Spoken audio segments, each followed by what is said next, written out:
Chapter 2. Self-control is an illusion. Self-control is an illusion. It all started with a headache. Elliot was successfully man, an executive at a successful company.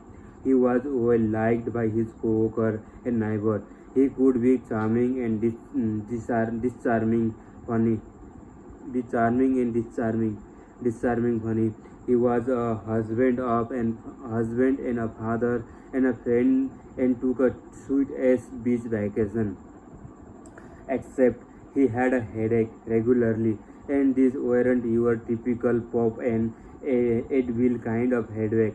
These are mind-crunching, cross-screwing headache, like a ringing bell banging against the back of your eye socket. Elliot took a medicine. He took naps. He tried to distress and chill out and hang loose and brush it off and suck it off.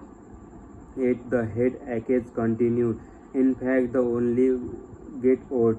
Sooner they become so severe that Elliot could not sleep at night or work during the day. Finally, he went to doctor. The doctor did doctor things and ran doctor tests and received a doctor result and told Elliot bad news. He had a brain tumor right there on his frontal lobe. Right there, see it? That grey blotch in the front. And the man, is it a big one? Size of baseball, I reckon. The surgeon cut the tumor out and Elliot went home. He went back to the work. He went back to his family and friends. Everything seemed fine and normal. Then things were horribly wrong. Elliot Oak's performance suffered. Tasks that were once breeze to him now required mountains to concentration and the effort. Simple decisions such as whether to use a blue pen or the black pen would consume him for hours. He would make a basic error and leave them unfixed for a week.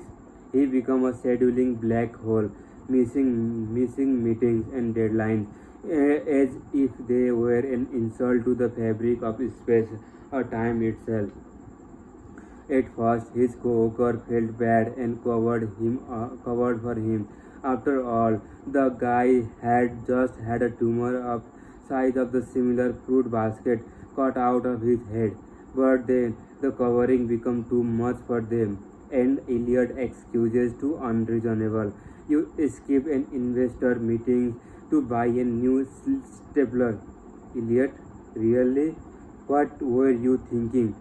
After months of the botched meeting and the bullshit, the truth was undeniable. Elliot had lost something more than a tumor in the surgery. As far as his colleagues were concerned, that something was slitted of company's money, so Elliot was fired. Meanwhile, meanwhile, his home life was not faring much better. Imagine if you took a deadbeat dad, stuffed him inside the couch potato, lightly glazed it with a family feud reruns, and baked it to the 350-degree Fahrenheit for the 24-hour a day. That was Elliot's new life. He missed his son Little Alex's game. He skipped a parent-teacher conference to watch a James Bond marathon on TV. He forgot that his wife generally preferred it if he spoke to her more than once a week. Fight erupted in Elliot's marriage along new and the unexpected fault line, except they could really be considered fights. Fights required that two people give a shit, and while his wife breathed fire, Elliot had trouble following the plot. Instead of acting with the urgency to change or to patch things up, to show that he loved and cared for these people who were his own, he remained isolated and indifferent. It was as though he were living in another area of God, one never quite reachable from anywhere on earth. Eventually, his life could not take it anymore. Elliot had lost something else besides that tumor. She yelled. and that something was called his goddamn heart. She discovered him and took the kids. The Elliot was alone, dejected and confused. Elliot began looking for ways to restart his career. He got sucked into some bad businesses venture. His scam artist conned him out of the much he's saving. A predatory woman seduced him. Convinced him to elope, and then divorced him for a year later, making up with half of his estate. He loafed around the town, settling it increasingly cheaper and the shittier apartment until after a few years he was effectively homeless. His brother took him in and began supporting him. Friends and family looked on the aghast while over the few short years, a man that had once admired essentially threw his life away. No one could make a sense of it. It was undeniable that something in Elliot had changed, that loose, deliberating headache had caused more than a pain. The question was what that changed. Elliot's brother chaperoned him from one doctor's visit to the next. He is not himself. The brother would say he has a problem. He seems fine, but he is not. I promise. The doctor did their doctor things and received their doctor result. And unfortunately, they said Elliot was perfectly normal, or at least he fit their definition of normal. Above the average, even his cat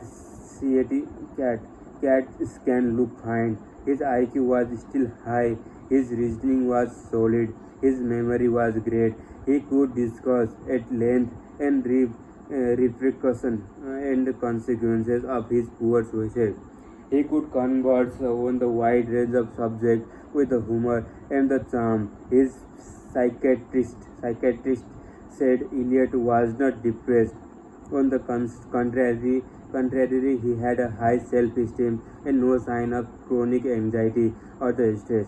He exhibited almost Jane-like calm in her eyes of the hurricane caused by his own negligence. His brother could not accept this. Something was wrong. Something was missing in him. Finally, in desperation, Elliot was referred to a famous neuroscientist named Antonio Damasio. Initially, Antonio Damasio did the same thing, and the other doctor had done.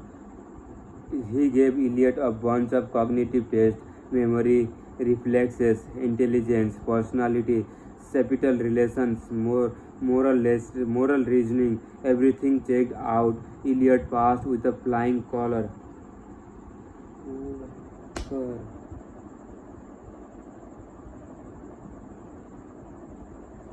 Flight collar. Then Damasio did something to Elliot no other doctor had taught to do. He talked to him, like really talked to him. He wanted to know everything, every mistake, every error, every regret.